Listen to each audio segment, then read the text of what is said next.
For the first time in American history, a parent has been convicted of manslaughter for a mass shooting their child carried out. Jennifer Crumbley was found guilty today after her son Ethan shot and killed 4 students at his Michigan high school. So the jury foreperson told ABC News that this verdict came down to the fact that Jennifer was the last adult with the gun. ABC's Rena Roy has the latest. A historic moment in this Michigan courtroom Tuesday. On count 1 of involuntary manslaughter as to Madison Baldwin, we find the defendant guilty of involuntary manslaughter. A guilty verdict for Jennifer Crumbley on 4 counts of involuntary manslaughter, the first parent in U.S. history to be convicted in their child's attack.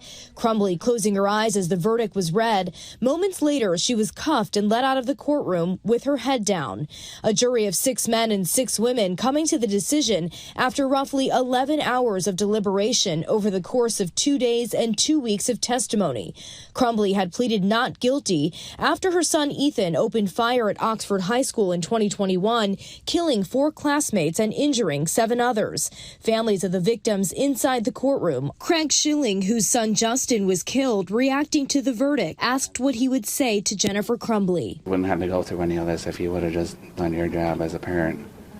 Prosecutors arguing Jennifer Crumbley and her husband bought the gun used in the shooting, failed to secure it, and ignored red flags concerning his mental health, and that she could have prevented the tragedy had she done the smallest thing differently. Crumbley taking the stand in her own defense. That was the hardest thing I had to stomach, is that my child harmed and killed other people.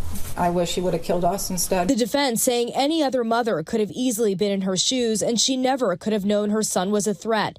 Ethan Crumbley pleaded guilty and was sentenced to life in prison without parole. Jennifer Crumbley will be sentenced in April. She's now facing up to 60 years in prison. Her husband James faces the same charges. He's pleaded not guilty and his trial is expected to begin next month.